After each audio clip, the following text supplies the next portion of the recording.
Hello everyone, welcome to my channel Study with Ashi and this video is mainly about the strategy जो हम अपने exam के लिए बनाएंगे जो कि है दिसंबर में एसएससी स्टेनोग्राफर के लिए।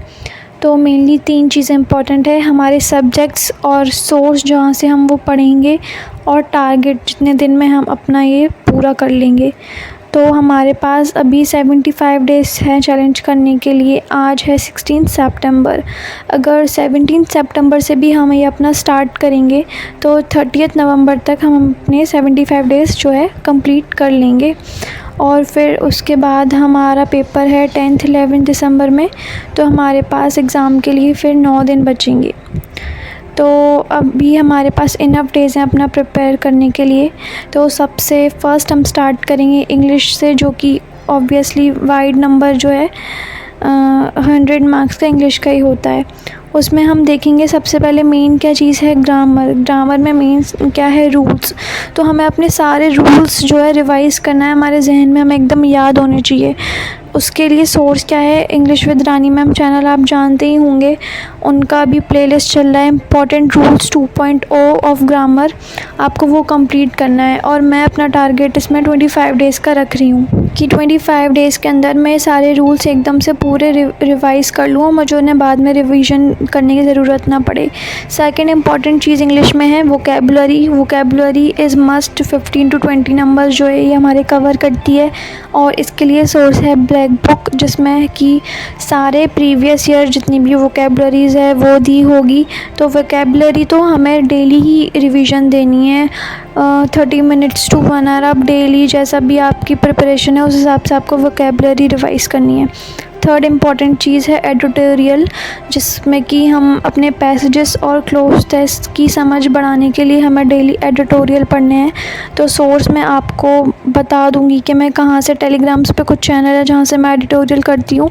डेली का आपको 1 एडिटोरियल तो करना ही है, आप चाहे न्यूज़पेपर में से भी कर सकते हैं जो द हिंदू वगैरह के आते हैं। तो ये हमारा मेन जो है इंग्लिश का हो गया। सेकेंड चीज़ है रीजनिंग। पहले इंग्लिश की प्रैक्टिस भी बहुत ज़रूरी है। हाँ, तो ये सिलेबस तो हम अपना कंप्लीट कर ही रहे हैं, पर इसका मतलब ये नहीं है कि हम मॉक्स ना लगाएं। हमें मॉक्स लगाना बहुत बहुत ज़रूरी है डेली, चाहे हमारी प्रिपरेशन हो ना हो, पर हम मॉक्स देना बहुत ज़रूरी होता है। तो एग्ज़ाम रिवॉर्ड्स करके एक ऐप है और टेक्स्ट बुक तो आप जानते ही होंगे, मैं इससे डेली मॉक लगाती हूँ। एक मॉक 100 मार्क्स का आपको रोज़ लगाना इम्पॉर्टेंट है, सफिशेंट है वो। देन उसके बाद हम बात करेंगे रीजनिंग की।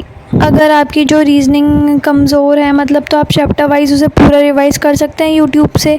अगर ऐसा नहीं है तो आप बस डेली के 2 मॉक लगा लीजिए, आपके लिए सफिशिएंट है। मॉक्स से ही जो है हमारे मार्क्स बढ़ते जाते हैं, इम्प्रूवमेंट होता है, हमें समझ पड़ती है कि कैसा क्वेश्चन कितने टाइम में जल्दी जल्दी कंप्लीट करना है। थर्ड चीज़ है जीएस, जो जिसमें मार्क्स लाना काफ़ी टफ़ है, बट हम अपनी स्ट्रेटेजी के अनुसार चलेंगे तो हम मिनिमम 30 मार्क्स तो उसमें कवर कर सकते हैं, यही हमारी होप है। तो सबसे पहले तो सब्जेक्ट्स आते हैं हिस्ट्री, पॉलिटी, और मैं ये लाइन वाइज इसलिए लिख रही हूँ ऐसे कि जो इम्पॉर्टेंट सब्जेक्ट है वो मैं ऊपर लिख रही हूँ। जैसे हिस्ट्री से ऑब्वियसली ज़्यादा क्वेश्चन आते हैं, पॉलिटी से आते हैं, ज्योग्राफी से आते हैं, एंड फिर रेशो कम होता जाता है। तो जीएस के लिए मेन जो हमारे सर हैं वो है परमार एसएससी, आप अगर जानते हो, नहीं तो उनका यूट्यूब पे चैनल है परमार एसएससी के नाम से। और अगर आपको नहीं आता तो आप चैप्टर वाइज ये कंप्लीट करिए। अक्टूबर एंड तक हमें कैसे भी पूरी ये सब्जेक्ट्स कंप्लीट करने हैं, आपको पूरे फुल रिवीजन करना है, हिस्ट्री का, ज्योग्राफी का, पॉलिटी में तो कुछ चीज़ें जैसे आर्टिकल्स आप बार बार याद भूल जाते हैं, तो आप इनको डेली रिवाइज़ करिए।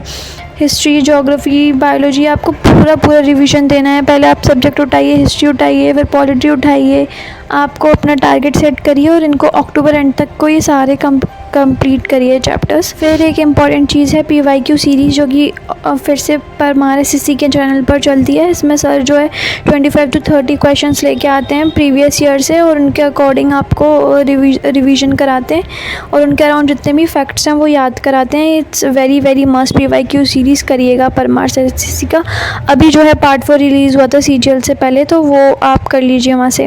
उसके बाद आती है स्टैटिक GK की बारी। तो स्टैटिक GK भी बहुत इंपॉर्टेंट है। ये कम से कम 10 to 12 to 15 क्वेश्चंस भी देखने जो है आपको पेपर में मिल सकते हैं। आपको ये चैप्टर वाइज रिवाइज़ करनी है, मतलब आप कहीं से भी कर सकते हैं। यूट्यूब से करना चाहें तो चैप्टर वाइज यूट्यूब से आप ऐसे फेस्टिवल्स डाल दीजिए यूट्यूब पर स्टैटिक GK, तो आ जाएगी एक पूरा वीडियो।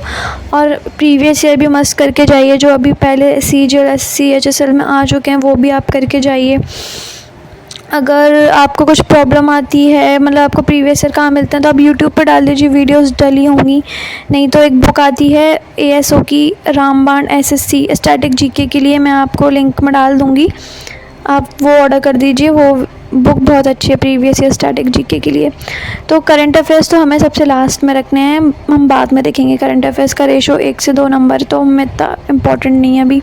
मेनली हमें अपने ये सारा पूरा इंग्लिश, रीजनिंग और GS पे अपना कवर लेना है 75 डेज़ में, कि हम ये इतना अपना पूरा वास्ट सिलेबस जो है वो कवर कर सकें। और साथ ही साथ अपनी प्रैक्टिस करें। मॉक्स लगाना बहुत इम्पॉर्टेंट है। आप आज आप पढ़ाई नहीं कर पाए, उस कोई कारण हो, लेकिन मॉक्स आपको डेली 1 लगाना है, रीजनिंग के 2 लगाना है, इंग्लिश का 1 और GS के 2 मॉक्स लगाना बहुत आपको मतलब इम्प्रूव करेगा आपकी परफॉर्मेंस को। आपको पता चलेगा आपका क्या गलत हो रहा है, क्या सही हो रहा है, आपको कहाँ काम करने की ज़्यादा ज़रूरत है। तो मॉक्स लगाना तो बहुत इम्पॉर्टेंट है। तो दोस्तों ये थी हमारी स्ट्रैटेजी 75 डेज़ की। और मैं डेली तो व्लॉग्स डालूँगी, इतने बड़े व्लॉग्स तो नहीं डालूँगी, बट हाँ शॉर्ट वीडियोस डालूँगी कि आज मैंने पूरा दिन क्या किया, आज मेरी क्या स्ट्रैटेजी थी। आप सुबह उठिए, अपनी टू डू लिस्ट या एक रात पहले बना लीजिए कि आपको क्या करना है। जैसे मैं आज अपनी 16 सितंबर की बना रही हूँ, तो ऐसे ही आपको अपनी 17 सितंबर की बनानी है कि आपको सुबह से रात तक क्या करना है। और जब तक वो आपका काम पूरा नहीं हो जाता तीनों सब्जेक्ट्स का, डोंट गो टू बेड, आपको सोना नहीं है, आपको ये काम कर कर ही सोना है। और मैं ये आपके साथ कर रही हूँ और मेरे को होप है कि ये हम चैलेंज अपना कंप्लीट करेंगे और हम मिलकर पढ़ाई करेंगे अच्छे से, ताकि हमारा एग्ज़ाम काफ़ी अच्छे से जाए।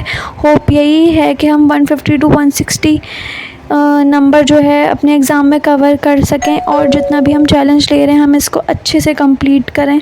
All the best guys.